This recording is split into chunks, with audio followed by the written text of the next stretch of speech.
Guys, hello, नमस्ते, सत श्री अकाल, आदाब। क्या चल रहा है? होपफुली सब कुछ अच्छा चल रहा है, मजे में चल रहा है एंड इंतजार की घड़ियां खत्म हो चुकी है। फाइनली लेकर आ गई हूँ मैं कारगिल की वीडियो बाय खान सर।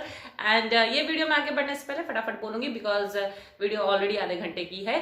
जो भी मुझे फर्स्ट टाइम देख रहे हैं तो आप लोग भी अपनी रिक्वेस्ट मुझे भेज सकते हो। चैनल को सब्सक्राइब करना है एंड मुझे कॉमेंट करके बताना है कि आपको इसके वीडियोस पे रिएक्शन चाहिए है। इंस्टाग्राम पे फॉलो करके वहां पर डीएम भी कर सकते हो, लिंक भी शेयर कर सकते हो, जैसे आप लोग कंफर्टेबल लगे। तो चलते हैं वीडियो के साइड पे, बाकी की बातें करेंगे हम लोग वीडियो खत्म होने के बाद। तो चलिए स्टार्ट करते हैं।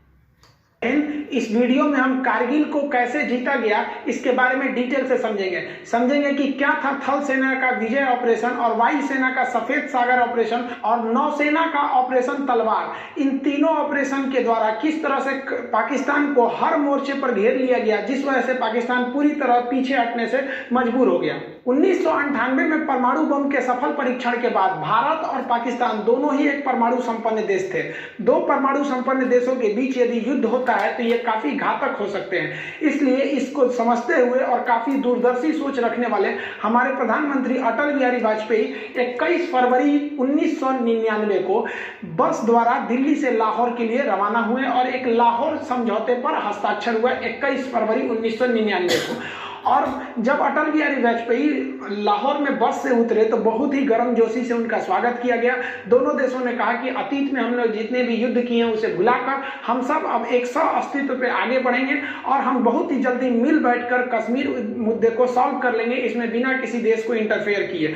अटल बिहारी वाजपेयी को 21 तोपों की सलामी दी गई, लेकिन कोई भी हिंदुस्तानी ये नहीं जान रहा था कि ये 21 तोपों की जो सलामी दी जा रही है भारत के प्रधानमंत्री के सम्मान में, ठीक 3 महीने बाद यानी मई में यही तोपें भारतीय सैनिकों के सीने पर गिरेंगी। लाहौर में जब हमारे प्रधानमंत्री अटल बिहारी वाजपेयी थे तो उस समय पाकिस्तान के जनरल परवेज मुशर्रफ ये कह रहे थे कि हम उन्हें सैल्यूट नहीं करेंगे। भाई मत करिए ना, तुम्हारे सैल्यूट के हम लोग भूखे हैं। लेकिन ये जो था, ये आदमी इतना बड़का, इसको तो इसी के देश में फांसी की सजा हुई है, इसने खुद अपने प्रधानमंत्री नवाज शरीफ का तख्ता पलट करके खुद राष्ट्रपति बन गया था वहां पे।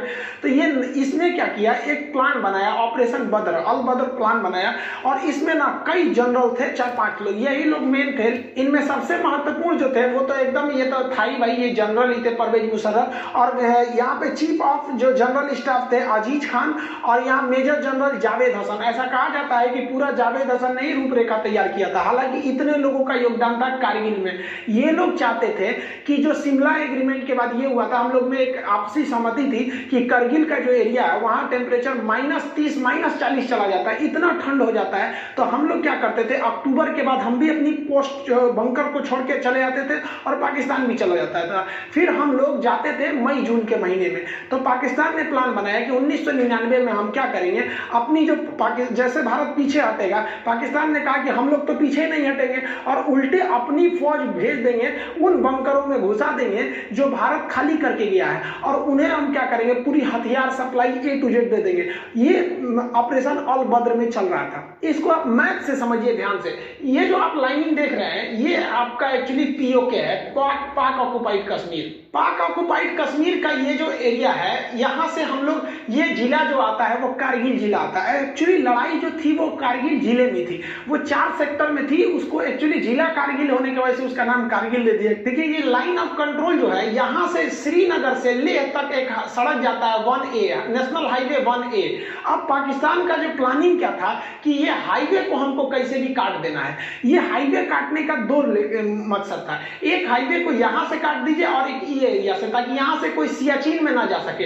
अगर सियाचिन का हाईवे कट जाएगा तो सियाचिन भारत के हाथ से निकल जाएगा, क्योंकि वहां डायरेक्ट पहुंच नहीं है। अब बीच में इतने पहाड़ हैं कि नॉर्मल सड़क बनाई ना जा सकती है। तो इसलिए ऑपरेशन अल बद्र के द्वारा मुशर्रफ ये सोचे कि हम ये हाईवे को काट देंगे तो पाकिस्तान, भारत बैकफुट पे आ जाएगा। और रियली भी थी, जैसे आप यहाँ देखेंगे ये डॉटेड लाइन हमारी LAC है, ये लाइन ऑफ कंट्रोल है। अब ये जो सड़क जा रही है ये सड़क है हमारी श्रीनगर से लेह तक। अब यहाँ कारगिल देखिए, ये लाइन ऑफ कंट्रोल के बहुत ही करीब है। इनकी प्लानिंग क्या थी, ये लोग 4 जगह से भारत में घुस गए। देखिए करगिल जो बोलते हैं, करगिल की लड़ाई, करगिल जिला था, उसमें 4 जगह थे। जैसे आपके जिला में कैसे ब्लॉक या तहसील होते हैं, कई सारे होते हैं, तालुका टाइप का, उसे ही था करगिल जिला। इसमें 4 महत्वपूर्ण सब डिवीजन में लड़ाई चल रही थी। ये क्या किया, ये 4 जगह से घुसपैठ कर दिया यहाँ पर।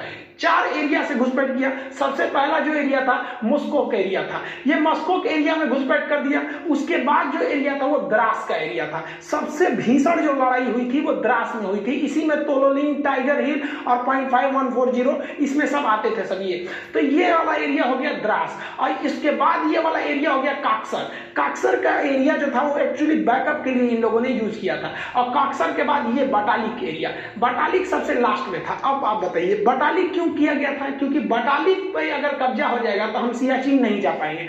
तो आप देख रहे हैं ये चारों पॉइंट एक्चुअली कारगिल में आ रहे थे, इसलिए इसको नाम दे दिया गया कारगिल का युद्ध। लेकिन कारगिल के युद्ध में जो सबसे भीषण एरिया जब युद्ध हुआ था वो था द्रास में। तो अब हम लोग एक एक करके समझते हैं कि आखिर ये लड़ाइयां कैसे कैसे हुई थी। देखिए ये पहाड़ी एरिया है, यहाँ इंडस्ट्रीज नहीं है, यहाँ पर पशुपालन ज्यादा होता है। तो एक याक पहाड़ी जीव होते हैं, पहाड़ी पशु है, तो याक चरा रहे थे लोग। ये तासी नाम दयाल नाम के एक व्यक्ति का याक खो गया था। वो उसे ढूंढने गया और दूरबीन में देखा तो उसको दिखाई दिया कि कुछ लोग पत्थर को खोद रहे हैं और वहां छुपने की जगह बना रहे हैं, बंकर बना रहे हैं। और वो दाढ़ी वगैरह रखे तो समझ गया कि भाई ये पाकिस्तानी है। ये भागा भागा आया, आर्मी को बताया कि भाई वहां ऐसी ऐसी घुसपैठ हो रही है। तो आर्मी ने देखा तो भाई आर्मी को भी हलचल दिखाई दी, हेलीकॉप्टर से सर्वे लिखा गया तो भारत को भी पता चला कि भाई यहाँ पे घुसपैठ है।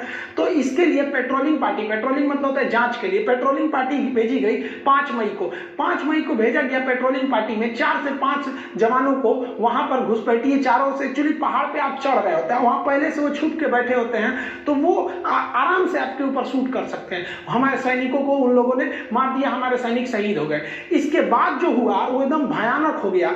ये 9 मई को सीधा हमारा कारगिल के जिला पर, अब जैसे कारगिल का कई एरिया है, जैसे मॉस्को है, द्रास है, बटालिक है, काक्सर है, तो ये 4-5 अलग है, छोटे छोटे डिवीजन है, लेकिन एकदम मेन जिला पे ही कारगिल जिला में आके पाकिस्तानी आर्मी का एक तोप का गोला गिरा और भारत का जो एमुनेशन डिपो था जहां गोला बारूद रखा था पूरा वही उड़ा दिया। और एक झटके में भारत को 127 करोड़ का लॉस हो गया। इन सब के होने के बाद भारत को लग रहा था कि ये मामूली घुसपैठी आतंकवादी हैं, लेकिन धीरे धीरे पूरी तरह से साफ होने लगा कि ये आतंकवादी नहीं है। इन आतंकवादियों के पीछे पाकिस्तानी पिल्ले बैठे हुए हैं, उनकी नॉर्दर्न लाइट इन्फेंट्री के जवान बैठे थे। उनके अंदर इतना तो कलेजा नहीं है कि सामने सामने लड़े। अरे साले मर्द की औलाद हो तो सीधा बोले रहते ना कि मत लौटो। हम लोग जब लौट गए थे ठंड में तो तुम आके वहां बैठ गए थे, उसके बाद वीर बन गए। देखिए एक्चुअली क्या होता है कि जब आप हमला करने जाते हैं तो माना जाता है कि आपकी फौज 3 गुनी होनी चाहिए क्योंकि दुश्मन पहले से बैठा है। लेकिन पहाड़ी लड़ाई में ऐसा माना जाता है कि नहीं, आपको 9 गुना लॉस होगा। एक तो आप चढ़ेंगे, आपको चढ़ाई में दौड़ नहीं सकते हैं खाली मैदान की तरफ, और वो आराम से बैठा हुआ है पहाड़ में, हल्का सा एक मौका कर लेगा, बंदूक निकाल लेगा, आपको दिखेगा नहीं कहां से गोली आ रही है। अब भारत के सामने यही बड़ी समस्या थी, कैसे कैसे हमला किया जाएगा। तो ये टोटल का एरिया देखिए कारगिल है, तो इसमें हम लोग जो देख रहे थे ये वाला एरिया जो है मॉस्को है, इसके बाद ये द्रास है। तो मेन जो झमेला था वही वो द्रास में था, क्योंकि द्रास जो है हाईवे के एकदम करीब में भी करीब का एरिया था, और यहाँ की जो पहाड़ियां थी वो काफी ऊंची थी, जिससे कि नेशनल हाईवे नंबर 1 पर कौन जा रहा है आराम से देखा जा सकता था। पाकिस्तान इतना डोमिनेंस कर लिया था कि नेशनल हाईवे नंबर 1 पर आप एक स्कूटर नहीं ले जा सकते थे बिना उनके हिसाब से, क्योंकि वो आराम से गोली मार सकते थे, सर पे गोली मारते थे एकदम टीप के वो सब। तो भारत को यहाँ पे बहुत बड़ा डिसएडवांटेज था, ये भारत की इंटेलिजेंस फेलियर थी, ये पूरी तरह से आके इन पहाड़ियों पे बैठ गए। अब ये जो आपका द्रास का एरिया दिख रहा है, ये भले इतना छोटा यहाँ दिख रहा है, अब ये देखिए पूरा का पूरा एरिया द्रास है। अब भारत ने अपनी थल सेना का ऑपरेशन विजय चालू किया 19 मई को, ऑफिशियली इसी दिन से युद्ध स्टार्ट हो गई। अब हम लोगों ने कहा कि भैया एक टुकड़ी द्रास में भेजते हैं, कुछ यहाँ पे मॉस्को के एरिया में, यहाँ पे काक्सर में, और ये वाला एरिया जो आपका बटालिक है यहाँ पे भी भेजते हैं। भीषण लड़ाई हो गई आपकी द्रास में, चूंकि द्रास का एरिया बहुत ऊंचा पे था। अब यहाँ 3-4 ऐसे जगह थे जहाँ पे कब्जा करना जरूरी था, जैसे तोलोलिंग हो गया, टाइगर हिल हो गया, पॉइंट मतलब देखिए यहाँ पे बहुत छोटे छोटे पहाड़ी भी है सब लाइन से, तो इसका अलग अलग नाम ना देके सेना के मानचित्र में उसका नाम दे दिया गया .5140, और एक और पॉइंट है .4590। ऐसे कई तो पहाड़ियां हैं सब, और ये पूरा मिला देते हैं ना तो ये एरिया बनता है द्रास। अब इस द्रास के एरिया में युद्ध करना बड़ी भयानक था। इधर तोलोलिंग थी, तोलोलिंग के बाद यहाँ पर आपका मंक था, फिर 0.5140 था। ऐसे करते करते इस एरिया तक पूरा जीत लेंगे तो लास्ट में पड़ता था टाइगर हिल। टाइगर हिल बहुत ही ज्यादा हाइट पर था और इन सब पे पाकिस्तानी बैठे हुए थे। सब इतना भीषण एरिया में ये लोग आकर बैठ गए थे। अब भारत को नीचे से जाना था इस एरिया में। जनरल परवेज मुशर्रफ के प्लान के हिसाब से उन लोगों ने भारत के 140 पोस्ट पर कब्जा कर लिया था, बंकर बना लिए थे और हर पोस्ट में उन्होंने भारी मात्रा में heavy machine gun, mortar, artillery, पीछे से तोप का support, stinger, surface to air missile, हर तरह के मिसाइलों से लैस थे और वो लगभग 1500 की संख्या में थे। समस्या ये थी कि यही नहीं समझ में आ रहा था कि वो हमला कहां से कर रहे हैं। ये द्रास का सेक्टर अगर आप देख रहे हैं तो ये वाला जो एरिया है वो टाइगर हिल है। ये सबसे हाइट पे था इस एरिया में टाइगर हिल, लेकिन इसके इधर कई तो 0.5140 थी। यहाँ पर आपने सुना होगा विक्रम बत्रा, दिल मांगे मोर। तो ये लोग इस एरिया में ना जो हमारे राजपूताना राइफल थी, ग्रेनेडियर थी, जम्मू कश्मीर राइफल थे, जाट रेजिमेंट के सैनिक थे, गोरखा थे, कई सारे पूरी भारत के हर एरिया से फौज को लगाया गया था। तो यहाँ पर बेसिकली ग्रेनेडियर थे, राजपूत राइफल थे और जम्मू कश्मीर राइफल के जवान थे। तो ये इस एरिया से गए। पहले ये लोग यहाँ से गए, तोलोलिंग पे कब्जा किया। तोलोलिंग के बाद कई छोटे छोटे पॉइंट पर कब्जा किया। तोलोलिंग के बाद सेकेंड हाइट पे जाता 0.5141 था, यहाँ कब्जा किया गया। यहाँ कब्जा के बाद अब देखिए यहाँ से सीधा टाइगर हिल यहाँ है। यहाँ पर हमला हो रहा था और ये ससुरे सब यहाँ से आर्टिलरी फायर कर रहे थे, सब तोप यहाँ से। सोचिए उनको कहाँ दिखेगा। और यहाँ एयरफोर्स भी सक्सेस नहीं हो पा रही थी, लेकिन भारतीय जवान रुकने वाले कहाँ है ससुरे, इतना ही। भारत माँ को जब भी जरूरत पड़ी है, भारत के वीर सपूतों ने कभी भी अपना खून बहाने से पीछे नहीं हटे। भारतीय सैनिक जब 0.5141 पे कब्जा किए तो यहाँ से नीचे उतरते वक्त भी बहुत ज्यादा यहाँ से भीषण फायरिंग हो रही थी। यहीं पे बहुत सारे फौजी हमारे शहीद हो गए। फिर प्लान बनाया गया कि हम लोग इस डायरेक्शन से उतर के कुछ उस डायरेक्शन से तीनों ओर से घेरा जाए हम लोग टाइगर हिल के ऊपर। तीन ओर से टाइगर हिल को घेर के और फिर भारत ने टाइगर हिल पर अपना तिरंगा लहरा दिया था। देखिए यहाँ पर जो एरिया दिख रहा है ये आपको टाइगर हिल दिख रहा है। और टाइगर हिल से इतना दूरी पे आप देखेंगे तो ये तोलोलिंग का एरिया, ये तोलोलिंग पहाड़ी है। ये टोटल एरिया जो है वो द्रास है। अब तोलोलिंग की जो पहाड़ी है वो काफी ऊंचाई पर स्थित है, वहां पर लड़ाई करना काफी मुश्किल हो गया था तोलोलिंग पर। अब यहाँ तोलोलिंग पे तो पहले से तोलोलिंग पीक है, यहाँ पे पाकिस्तानी पहले से बैठे थे और जो हिंदुस्तानी फौज थी वो नीचे से आ रही थी। अब हिंदुस्तानी फौज नीचे से जब चढ़ रही थी तो ये जो पाकिस्तानी थे इस साइड में अपनी आर्टिलरी गन रखे थे, यहाँ से हमला कर देते थे। अब तोलोलिंग की ऊंचाई से ये पूरे एरिया पे डोमिनेट करते थे। ये एरिया नीचे होने की वजह से हम लोग जब द्रास से ऊपर चढ़ना चालू किए तोलोलिंग पे तो ये सीधा हमला कर देते थे। फिर भी भारतीय सूरवीरों ने किसी भी तरह इस मुश्किल चोटी के ऊपर चढ़ान किया। तोलोलिंग को जीतने के बाद इसके अगल बगल में देखेंगे तो कई सारी पहाड़ियां हैं जिन्हें अलग अलग पॉइंट के नाम पे जानते हैं, जिसे हम कहते हैं 0.5140। इस तरह से छोटी छोटी पहाड़ियां थी। इन पहाड़ियों को पार करने के बाद अब देखिए इतनी दुर्गम में पहाड़ियों में जा जाके लड़ाई लड़ना था और दुश्मन यहाँ पर 100 से ज्यादा पोस्ट बना के, बंकर बना के वहां पर गुफा टाइप का उसमें छुपा हुआ था। हमारे सैनिकों को दिखता भी नहीं था स्पष्ट कि उनकी लोकेशन कहाँ है। ये पार करके इस एरिया की जो सबसे ऊंची चोटी थी वो थी टाइगर हिल। द्रास के तोलोलिंग और उसके छोटे पहाड़ियों पे जीतने के बाद अब इस एरिया का सबसे ऊंचा पहाड़ आप देख रहे हैं टाइगर हिल। इसको फतह करना बहुत ही मुश्किल था। टाइगर हिल पे हमारे जो जम्मू कश्मीर राइफल, जो राजपूताना राइफल रही, हमारी जो ग्रेनेडियर्स, इनकी पोस्ट पहुंची फौज पूरी तरह से। अब ये इतना सीधा चढ़ाई पे और यहाँ से ये लोग टोटल एरिया डोमिनेट कर रहे थे। इस वजह से इंडिया को जो थी कैजुअलिटी ज्यादा हो गई क्योंकि ये पहाड़ पर वो पहले से छुपे हुए थे। एक तो इतनी ऊंचाई थी। अब आप सोचिए जो कुतुब मीनार है वो 240 यानी लगभग 250 फीट की ऊंचाई पर है और ये लड़ाई चल रही थी 18,000 फीट। आप 250 फीट कुतुब मीनार चढ़िएगा तो थक जाते हैं। ये 18,000 फीट पर दुश्मनों का आमना सामना मुकाबला था। उसपे से चोट्टो पाकिस्तानियों की फौज पीछे से तोप से फायरिंग कर रही थी, इनडायरेक्टली मोटार तोप, हैवी मशीन गन इत्यादि से। और इनको छुपने में एक सहायता होती थी क्योंकि रूल है कि जो ऊंचाई पर रहता है उन्हें युद्ध में ज्यादा फायदा मिलता है। इसीलिए टाइगर हिल को 3 ओर से घेर लिया गया। तीनों ओर से घेरने के बाद जब टाइगर हिल पर कब्जा हुआ तो समझने लगा कि भैया द्रास का एरिया जो है ना पूरी तरह से इंडिया के डोमिनेंस में था, लेकिन बाकी बटालिक सेक्टर वगैरह में अभी भी घुसपैठ बनी हुई थी। लेकिन ये टाइगर हिल जीतने के बाद भारतीय सैनिकों का मनोबल भी टाइगर हिल से ज्यादा ऊंचा उठ गया था। करगिल की लड़ाई में सबसे निर्णायक अगर किसी हथियार ने अगर साथ दिया था तो वो बफोर्स तोप ने साथ दिया था। बफोर्स तोप ने इतना भयानक बम्बार्डमेंट किया था कि पाकिस्तानियों को समझ में नहीं आ रहा था कि कहां से ये हमला हो रहा है। जबकि आपको याद होगा तो जब राजीव गांधी की सरकार थी तो इनको बहुत सारे इल्जाम लगाए गए थे कि बफोर्स में घोटाला हुआ है, क्या हुआ है। लेकिन जब युद्ध के मैदान में जब बफोर्स अपने रियल मैदान में उतरा तो जितने विरोधी थे जो ये बोल रहे थे कि राजीव गांधी ने घोटाला किया है, उन लोग का एकदम मुंह बंद हो गया, क्योंकि ये एकदम पिन पॉइंट निशाना मारता था, एकदम टीप के। जबकि पाकिस्तानी को समझ में नहीं आता उसका मार कैसे रहा है। हम किसी अलग वीडियो में आपको बता देंगे कि तोप से कैसे निशाना बनाया जाता है, और एक्चुअली उसके लिए 8 फिगर आर्टिलरी निकाली जाती है 4 फिगर के हिसाब से। तो वो 4 फिगर 8 फिगर के हिसाब से इसको निकाल के मारा जाता है। 40 किलोमीटर रेंज होता है। 40 किलोमीटर तो दिखता भी नहीं है, ये फिगर के हिसाब से मारा जाता है, नक्शा के हिसाब से। वैसे ही हमारे यहाँ राफेल खराब है, राफेल खराब है। अभी चाइना से युद्ध हो जाएगा तो सबको समझ में आ जाएगा कि राफेल क्या है। तो हमारे यहाँ ना देखिए भाई, किसी की भी सरकार रही, विपक्ष में बैठे हो तो मतलब सरकार को गरियाओ, एक तरह से कह लीजिए। तो ये हमारे पॉलिटिक्स का एक परंपरा है कि विपक्ष में बैठे हो तो सरकार को गरियाओ। उस वक्त बफोर्स के लिए आप राजीव गांधी को गरिया रहे थे, अभी आप राफेल के लिए नरेंद्र मोदी को गरियाओ। तो आप ये नहीं कह सकते कि गाली किसी एक पार्टी ने सुना है, यहाँ सब पार्टी गाली सुनती है, भले वो कुछ भी करे। आर्टिलरी गन के बाद वायुसेना ने भी अपना ऑपरेशन सफेद सागर चालू कर दिया। 26 मई 1999 को ऑपरेशन सफेद सागर को ऑफिशियली लॉन्च कर दिया गया, और इसके लिए भारतीय वायुसेना ने अगले ही दिन यानी 27 मई को, ये भारतीय वायुसेना के लिए बहुत खराब दिन एक तरह से कह सकते हैं, तो क्योंकि यह इस वक्त भारतीय वायुसेना को कई सारे झटके लगे। उन्होंने अपना मिग 27 विमान को उड़ाया,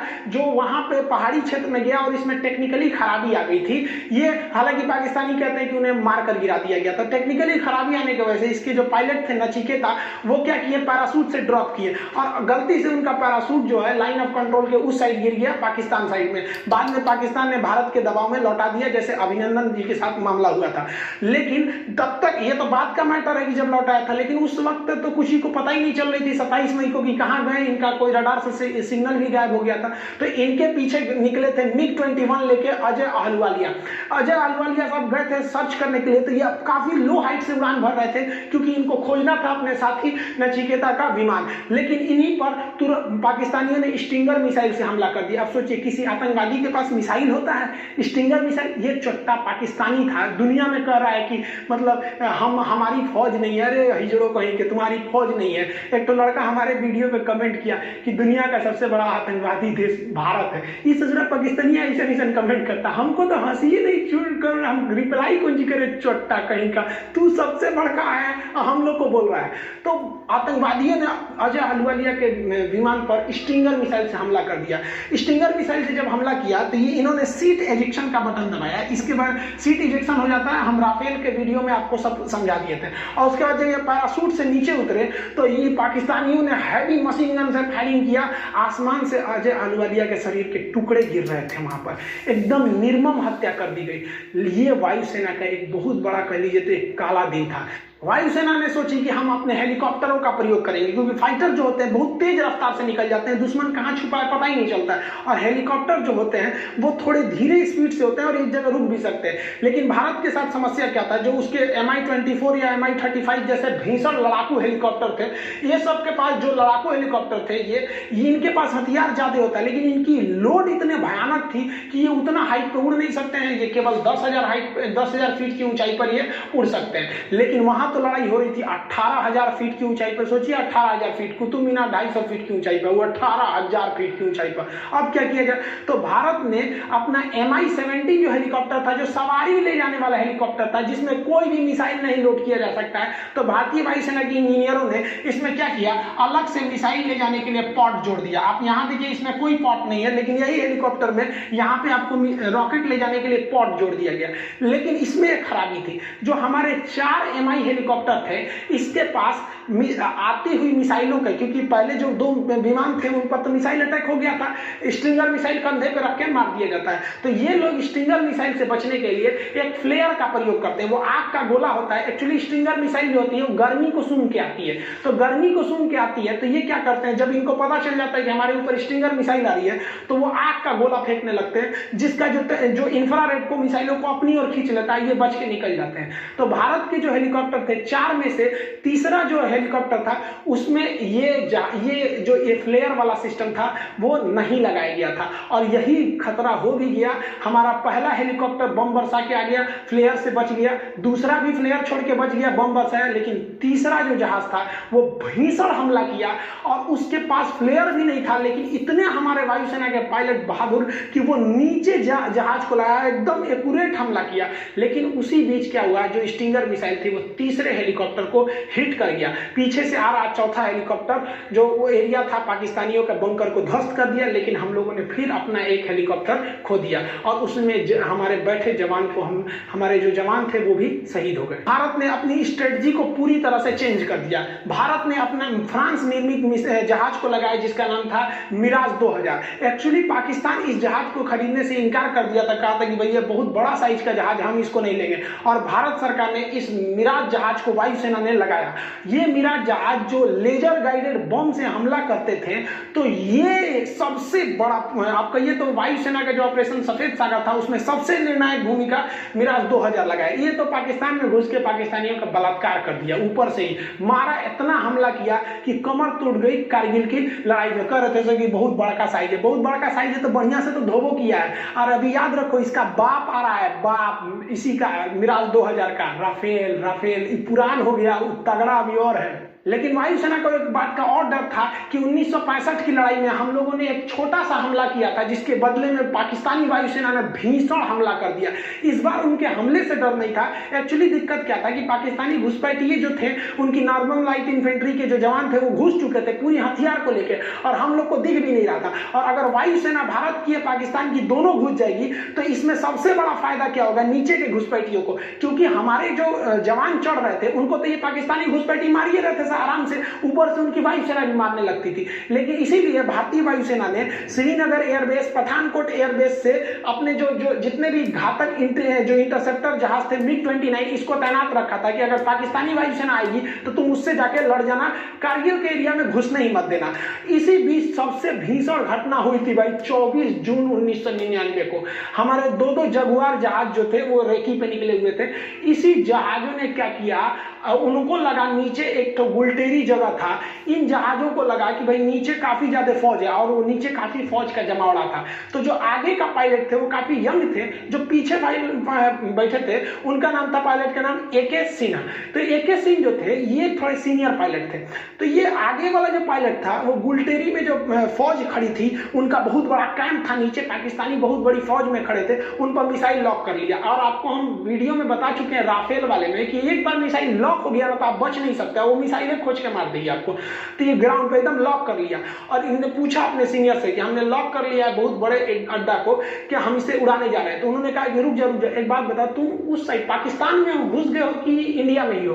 तो ये कहे कि हम तो पाकिस्तान वाले एरिया में घुस गए। कहा कि मत मारो, क्योंकि इस दिल्ली का सीधा आदेश है कि आप पाकिस्तान के एरिया में हमला नहीं कर सकते। ये बहुत अच्छा डिसीजन था, क्योंकि 1 साल पहले हम लोगों ने 1998 में परमाणु बम फोड़ा था, पूरी दुनिया हमारे खिलाफ थे, जैसे अभी ईरान के खिलाफ है, उस समय हमारे खिलाफ थी। और अगर हम लोग पाकिस्तान में घुस के मार देते तो ये तो एक तरह का ये तो ओपन युद्ध हो जाता। और अपने एरिया में मार रहे हैं तो पूरी दुनिया हमारा साथ देगी कि भैया हम अपने एरिया में आतंकवादियों को मार रहे हैं, तो कहीं उधर मत मारो। और आपको जानकर ताज्जुब होगा, जहां ये पायलट मिसाइल लॉक किया था नहीं, हमारा एयरफोर्स का पायलट हुआ एकदम नौछड़िया भी यंग था, जानते करते हिंदुस्तान के यंग लड़का लड़े में कितना आगे। और किस्मत अच्छा था, नवाज शरीफ उनके प्रधानमंत्री और उनके थल सेना अध्यक्ष परवेज मुशर्रफ, ये लोग उसी कैंपों में थे। सोचिए अगर सीनियर मना नहीं किया रहता तो जूनियर में तो धो दिया रहता। अब आप याद समझिए थोड़ा, एक छोटा सा देश था ऑस्ट्रिया, जिसके राजकुमार की हत्या कर दी गई। उस हत्या की वजह से प्रथम विश्व युद्ध चालू हो गया। वही हाल था यहाँ, एक परमाणु संपन्न वाला दूसरे देश के परमाणु संपन्न के सेना अध्यक्ष को मार देने से कुछ खास बवाल नहीं होता है, क्योंकि सेना लड़ने के लिए, लेकिन राजनीतिक व्यक्ति की हत्या करने पर बवाल हो जाता है। तो भयंकर बवाल हुआ रहता, क्या युद्ध का मोड़ लेता समझ में नहीं आता।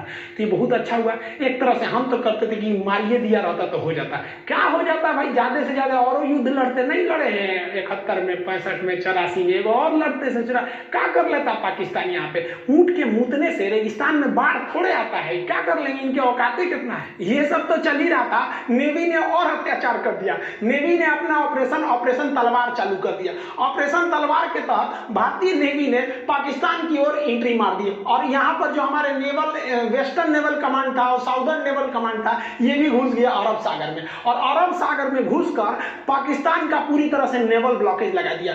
भारतीय वायुसेना के पूरे युद्धक जहाज घुस गए सब वहां पर, और नेवल ब्लॉकेज लगा दिया। भारतीय नौसेना ने ऐसे मिसाइल मारा, जो पाकिस्तानी जहाज थे उनके बगल में मिसाइल जानबूझ के मारता था, जो उनके मर्चेंट वाले जहाज थे, जो उनका पेट्रोलियम लाने वाला था, सारा जहाज उधर रुक गया कि ना हम ना जाएंगे, नेवी उधर मार रही है। पूरी तरह से पाकिस्तान का इतना भयानक नेवल ब्लॉकेज था कि पाकिस्तान के पास केवल 6 दिन का पेट्रोलियम बचा था, नहीं तो उसके बाद उन लोग गाड़ी चलाते, लोग चलाओ ससुरा तुम्हारा पास, इतना भयानक काम किया था। तो नेवी के रोल को भी हमें भूलना नहीं चाहिए। पाकिस्तान जो है वो मदद मांगने के लिए चला गया अमेरिका में। 4 जुलाई को अमेरिका में इंडिपेंडेंस डे के रूप में मनाया जाता है, तो वहां क्लिंटन साहब के पास पहुंच गया। एक्चुअली जो पाकिस्तान है ना, पहले अमेरिका का रखेल था, अभी वो चाइना का रखेल बन गया। पहले वो अमेरिका से फसल था, तो अमेरिका से कहा कि सुनिए ना मदद करिए मेरा। अमेरिका के पास गया मदद करने के लिए, तो अमेरिका ने पूछ दिया नवाज शरीफ से, ये बताइए वो नॉर्दर्न इन्फ्लेंट्री आपकी फौज घुसी है कि नहीं घुसी है।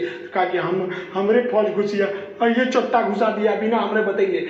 देखिए एक्चुअली होता क्या है कि पाकिस्तान में जो सेना होती है ना, प्रधानमंत्री की भी वैल्यू नहीं देती है। कारगिल के लिए 10% जिम्मेदार जो थे वो नवाज शरीफ थे, 90% ई चोट्टा जिम्मेदार था, अपने को बहुत बड़ा का समझता था, सिकंदर द्वितीय चट्टा, कहीं के फांसी लग तो अबे तोरा कुछ दिन में अस्थिर रहो यहाँ पे। तो ये इनको तो पता था, ये तो बेचारा खुद अपने जनरल से डरते थे, जबकि ये इतना बड़का नमक हराम है कि इसको जनरल का पद नवाज शरीफ ने दिया था, जबकि ये सबसे जूनियर था जनरल की लिस्ट में, फिर भी इसको दिया। ये क्या किया, नवाज शरीफ को हटा के अगले साल खुद क्या बन गया, राष्ट्रपति बन गया। हम ही बढ़िया से हुआ। ये तो तू लोग यार अपने देश का नहीं है तो हम लोग का कहां से हो जाएगा। तो ये बिल क्लिंटन ने कहा कि सुन नवाज शरीफ, देख चक्कर मत कर। सॉरी मतलब, लेकिन कितनी खुंदक, कहाँ भी पंजाबी वर्ड है ये खुंदक, अब उसको मैं खिज भी पंजाबी वर्ड ही है। मतलब समझ रहे हो ना कितनी चिड़चिड़ हो रही है, खान सर को किस तरीके से बोल रहे हो, मुझे उसके ऊपर हंसी आ जा रही है यहाँ पे। तो पहले परमाणु बम फोड़ा है तो हम तोरा दिमाग खराब है, तू क्या समझता है, तू गलत काम करेगा हम तोरा साथ देंगे, पूरी दुनिया हमको नहीं थूकेगी, तू अपनी फौज पीछे बुलाओ। तो ये लोग अकेले रूम में बात कर रहे थे, तो बाहर में पाकिस्तानी जो इनके साथ जो गए थे सब चमचा बेलचा, वो कहते कि हाँ नवाज शरीफ हैं, इनको तो अमेरिका वैल्यू देगा, रखेल को तो कोई वैल्यू देता है, मुंह लटका के नीचे आए हैं, अमेरिका वैल्यू नहीं दिया, चलो फौज वापस बुलाओ। तब तक पगला ये चाइना गया था मदद करने कि हमको मदद कीजिए यहाँ पर। तब तक भारतीय जो थे सब टेलीकॉम वाले इसका बतिया रिकॉर्ड कर लिया सब, और भारत के अटल बिहारी वाजपेयी और जसवंत सिंह इन्होंने प्रेस कॉन्फ्रेंस में वो टेप सुना दिया कि ससुरा चाइना में कह रहा है कि हमारी फौज घुसी हुई है, और यहाँ एक्सेप्ट कर लिया। यानी दुनिया के मैटर पे ये तो चौपट हो गए। लेकिन ये चोट्टा हटने का नाम नहीं ले रहा था, क्योंकि ये चाहता था कि हम चुनाव लड़े यहाँ पर। बताइए हमारी सेना कितनी बेहतरीन होती है, सर्जिकल स्ट्राइक करके आई तो मोदी जी बोलने लगे कि हमारी सेना की है, हमारी सेना की है, नेता कहने लगे सब हमारे। लेकिन फौज ने कभी नहीं कहा। बहादुरी यही होती है भाई, बहादुर की पहचान जंग के मैदान में होती है, मीडिया में नहीं होती है। लेकिन ये मानता नहीं था। तो ये सऊदी अरब के राजकुमार जो राजा थे उस समय फहाद, उन्होंने फोन किया इसको कि रे चोट्टा कहीं का, तू शांति से रह जाओ मैटर पे, न तो तुरंत हम व्यवस्था कर देंगे। खुद अपनी आत्मकथा में लिखा है कि हम तो नवाज शरीफ को टपका दिए रहते अगर ये बीच में नहीं आए रहते। तो सोचिए ये अपने प्रधानमंत्री को टपका रहा था, रे चोट्टा। सारा घमासान, ये तो वर्ल्ड लेवल पे डेमोक्रेसी चल रही थी, और उधर भारत की जो फौज ना कह के लेंगे मार रही थी एकदम बढ़िया से, और धो रही थी जब पाकिस्तानियों को ना, तब उन लोग को समझ में आया कि भाई साहब बहुत बुरी फंस गए। पाकिस्तान इनको लग रहा था, ये क्या कह रहे थे कि हमने पाकिस्तान की गर्दन पकड़ ली है। अरे ससुरे तू नहीं, तू का हम लोग का गर्दन पकड़ेगा।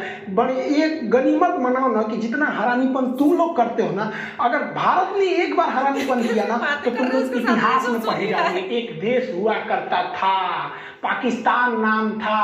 जैसे भारत में कैसे छोटा बच्चा को कहानी सुनाया जाता है, चंदा मामा दूर के, वही पाकिस्तान ऐसा था, बाबू बाबू हल्ला मत करो नहीं तो पाकिस्तान की तरफ थुराओगे। सोच रहे तू लोग ना पूरी दुनिया में ना मुसलमानों का नाम चौपट किया, तुम लोग की वजह से पूरी दुनिया में ना मुसलमानों को गाली दिया जाता है। इस चट्टा क्या करेगा, कहीं जाकर बम फोड़ देगा। अरे यार तुमको इतने माँ के दूध में तो इतना गर्मी है ना, तो आओ ना हमारी फौज खड़ी है, काहे लिए पीछे से हमला करता है चट्टा कहीं का। तो देखिए इन लोग पे भरोसा करना नहीं चाहिए। 14 जुलाई तक पाकिस्तान के जितने हिजड़े घुसे थे उन सारे हरामियों को भारतीय सेना ने मार दिया और राजनीतिक रूप से अटल बिहारी वाजपेयी ने घोषणा कर दिया कि पाकिस्तान ने हमारे पीठ पर खंजर मारा था, हम उसके सीने पे गोली मारे हैं। ये देखने में व्यक्ति बूढ़ा था, इनको कम मत समझिएगा, बुढ़ापा में परमाणु परीक्षण करने वाला प्रधानमंत्री हमारे अटल बिहारी वाजपेयी। हम उन खुश नसीबों में से हैं जिन्होंने प्रधानमंत्री के रूप में अटल बिहारी वाजपेयी और उसी समय राष्ट्रपति के रूप में एपीजे अब्दुल कलाम को देखा है। ये नसीब अब किसी को नहीं होगा जो एक साथ इतना योग्य राष्ट्रपति और इतना योग्य प्रधानमंत्री देखने को मिले। अब ये नसीब किसी को नहीं होने वाला है जो दो बड़े नेता इतने योग्य हो जाए। इन्होंने कह दिया 14 जुलाई को कि भैया ये ऑपरेशन हमारा विजय सक्सेस हो गया, लेकिन आर्मी ने कहा कि ना भाई सब पे भरोसा करना, ये पाकिस्तानियन पे नहीं। अब सेना ने एक एक करके घूमना चालू किया, कहां कहां पाकिस्तानी छुपे हैं सब। तो पूरी तरह से 26 जुलाई को सेना ने कहा कि एक को कुत्ता नहीं बचा है। इस ससुरा सब लाश लेने नहीं आया था अपनी फौज का, कह रहा था कि हमारी फौज नहीं है, जबकि जेब में आई कार्ड था कि पाकिस्तानी आर्मी नॉर्दर्न इन्फेंट्री। ससुरा कहीं अरे लाश तो ले जाते यार, हम लोग लाश दे सकते थे। भारतीय सेना की बहादुरी देखिए। पाकिस्तानियों ने जब 14 मई को हमारे पेट्रोलिंग पे गए कैप्टन सौरभ कालिया को पकड़ा था, चारों ओर से घेर लिया था, तो इन पर इतनी यातनाएं दिया था ना, इनके आंख निकाल लिए थे, इनके होंठ और जीभ काट लिए थे, कान काट लिए थे सब, नाखून निकाल लिए थे सब, इनके कपड़े उतार कर इनके गुप्तांगों को काट लिया गया था, इनके लाश के टुकड़े करके बोरा में भर के फेंक दिया गया था। इन हरामी पाकिस्तानियों ने इतना गलत काम किया जो युद्ध इतिहास में कभी ऐसा नहीं है, युद्ध के नियम में नहीं है ऐसा। जबकि भारतीय सेना जब अपना सर्च ऑपरेशन कर रही थी, जो कुछ पाकिस्तानी जो थे मर गए थे, कुछ घायल थे, जो अपने आखिरी सांसें ले रहे थे, उन्हें इज्जत से पानी पिलाया, उन्हें इज्जत से दफनाया। उन्हें पहले पाकिस्तान को कहा कि आप अपनी फौज को ले जाइए, नहीं ले गया तो उन्हें इज्जत से दफनाया गया था। यह फर्क होता है एक जानवर और एक इंसान में। हम सबको ये फर्क बना के रखना होगा, तभी अलग पहचान है। हम जब भी हिंदुस्तानी अगर विदेश में जाते हैं तो इज्जत के नजर से देखे जाते हैं,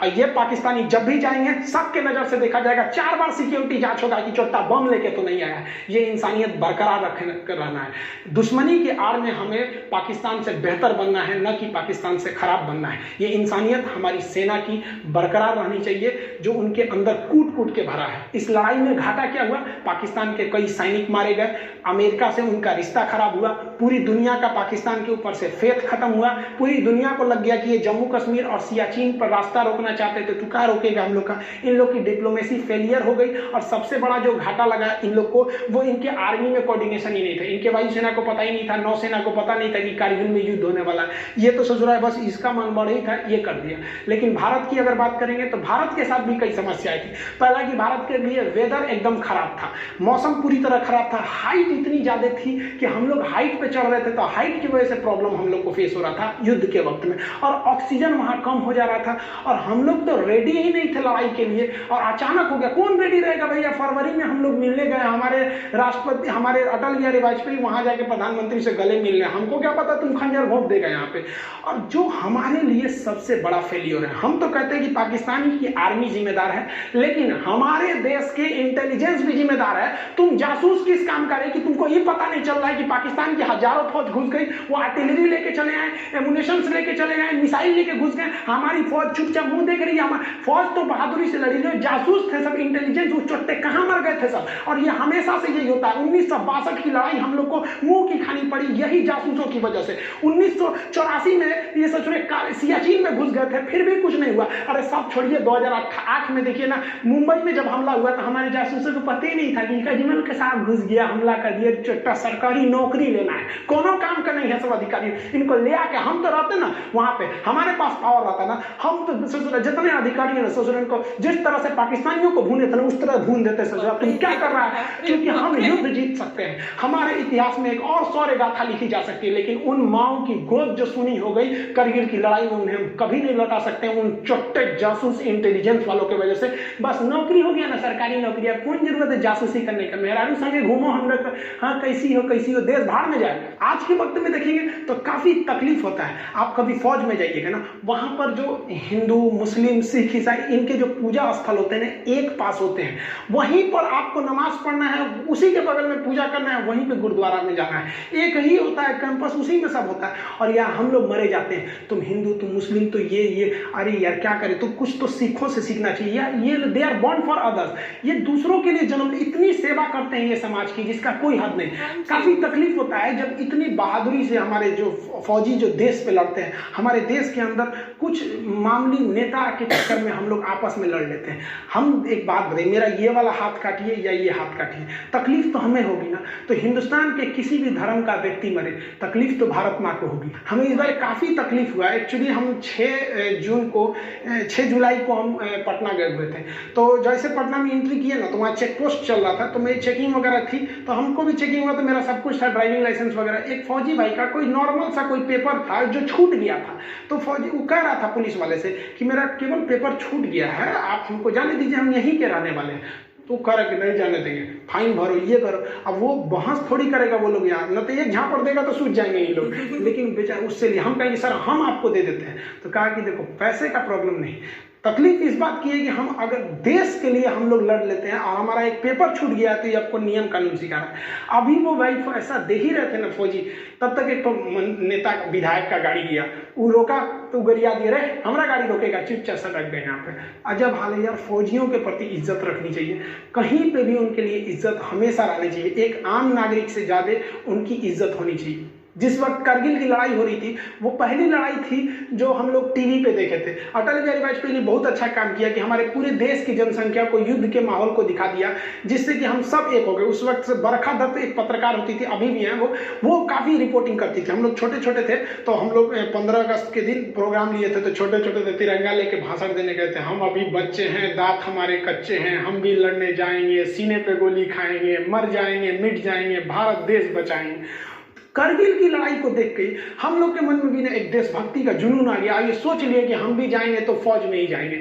इसीलिए हम लोग जब 10th पास किए तो एनसीसी किए। एनसीसी में सी सर्टिफिकेट, फायरिंग वगैरह सब वहीं सिखाया, हथियार के बारे में हम लोग को। उसके बाद एनडीए का एग्जाम दिए हैं लोग, ताकि हम लोग जाके एक ऑफिसर रैंक की जॉब ले सके आर्मी में। तो एनडीए का जब आप एग्जाम देंगे ना, तो एक सर्विस सिलेक्शन बोर्ड होता है एसएसबी, वो इंटरव्यू लेती है 5 दिन का। उसके बाद आगे आपको रोक लेती है मेडिकल के लिए। तो हम इलाहाबाद गए थे एसएसबी इंटरव्यू देने के लिए, वहाँ चेस्ट नंबर वगैरह सब मिलता है। तो वहाँ पे जब गए थे तो इंटरव्यू वगैरह में, लेकिन बाद में काफ़ी खुशी हुआ वहाँ पे कि हम यहाँ आ गए, कुछ ही दिन बाद हम फौज में ऑफिसर हो जाएंगे। लेकिन क्या हुआ कि जब मेडिकल में गए तो मेरा हाथ टेढ़ा है। अगर आप देखेंगे ना, मेरा हाथ काफ़ी टेढ़ा है, यहाँ पे 21 डिग्री का एंगल है। मेडिकल अनफिट के वजह होने की वजह से हमको छाट दिया गया। मेरी ज़िंदगी का ना एक सपना ही टूट गया, फौज में जाना चाहते। हम काफ़ी फ्रस्ट्रेट हो गए थे। तो हमारे जो एनसीसी के सर थे, सूबेदार सुनील सिंह राजपूत, वो राजपूत रेजिमेंट के थे, उनको कॉल किए कि सर हम एनडीए में, अब हम हमारा हाथ तो टेढ़ा है, अब तो हम कभी नहीं जा सकते, ना एनडीए से जा सकते ना सीडीएस से। कहे कोई बात नहीं, तुम आगे अब फर्दर कुछ और देखो। क्योंकि एपीजे अब्दुल कलाम भी गए थे, तो उनका भी सिलेक्शन नहीं हुआ था। तो जब इतने महान लोग का नहीं हुआ, तो थोड़ा सा अपने आप को समझाने का एक हिम्मत आया कि नहीं, अब हम भी कुछ कर सकते हैं देश के लिए। इन्होंने बहुत कुछ किया, हम लोग तो इनके पैर के धूल के बराबर भी नहीं है। हम आप सबसे कहना चाहेंगे कि जहां भी रहें, आप फौजियों के लिए एक रिस्पेक्ट बनाए रहें। हम लोग के घर के आगे से जब करगिल के वक्त में गाड़ियां भर भर के जाती थी, ट्रेन ना, हम लोग ट्रेन के ट्रैक के किनारे खड़ा होकर सब लोग सैल्यूट करते थे, जय हिंद। छोटे छोटे हम लोग थे। तो अभी भी आप भी जहां रहिए उनकी रिस्पेक्ट करिए, क्योंकि वो वहां खड़े हैं, हमारी बदले की तकलीफ वो अपने सर झेल रहे हैं, इसलिए हम आज यहाँ मुस्कुरा रहे हैं। मिलेंगे नेक्स्ट वीडियो में आपसे, तब तक के लिए जय हिंद। ओके, बोलते हैं ना कि जख्मों को कुरेदने वाला वीडियो, ऐसा बोल सकती हूँ मैं, ठीक है। लेकिन रियलिटी है, उसको हम लोग नहीं चेंज कर सकते, और ऑफ कोर्स पता भी होना चाहिए है। बहुत डैड के ऊपर प्राउड फील हो रहा है। एंड जब सरदार की बात आई तो जिनको नहीं पता है तो यस, हम सरदार हैं, तो थोड़ा सा होता है, लेकिन ऐसा नहीं है कि मैं बहुत ज़्यादा क्या बोलते हैं दूसरे रिलीजन्स को डिसरिस्पेक्ट है, नहीं, मेरी हर रिलीजन को उतनी सेम वैल्यू है, ठीक है। एंड बहुत बहुत बहुत बढ़िया। लेकिन वो जिस तरीके से बीच बीच में ऐसे कुछ मूवमेंट्स आ रहे थे जहाँ पर बहुत सुनकर ऐसे दिल भारी सा हो जाए कि इतना ज़्यादा क्रूर कैसे कोई हो सकता है, राइट, ऐसे वाली चीज़ थी। लेकिन जो सच है वो सच है, ठीक है। लेकिन अभी और मैं क्या बोलूँ यार, ऐसे बोलती बंद कर देते ना खान सर कि मेरे पास रिव्यूज़ देने के लिए रिव्यूज़ देने के लिए कुछ बचता ही नहीं है, ठीक है।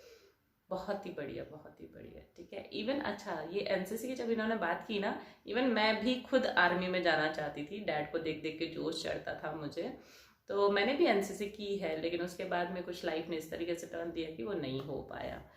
सो यस, वीडियो ख़त्म करते हैं एंड होपफुली आप लोगों को पसंद आया। आप लोगों की रिक्वेस्ट कंप्लीट हो चुकी है। मेरी रिक्वेस्ट को प्लीज़ अवॉइड करके मत जाया करो। वीडियो को लाइक ज़रूर कर देना, शेयर कर देना अपने फ्रेंड्स एंड फैमिली के साथ में, एंड खान सर के स्टूडेंट्स के साथ में भी। एंड गाइज, यहाँ तक देख लिया है तो एक और छोटी सी रिक्वेस्ट है कि प्लीज़ चैनल को सब्सक्राइब जरूर कर देना, ठीक है।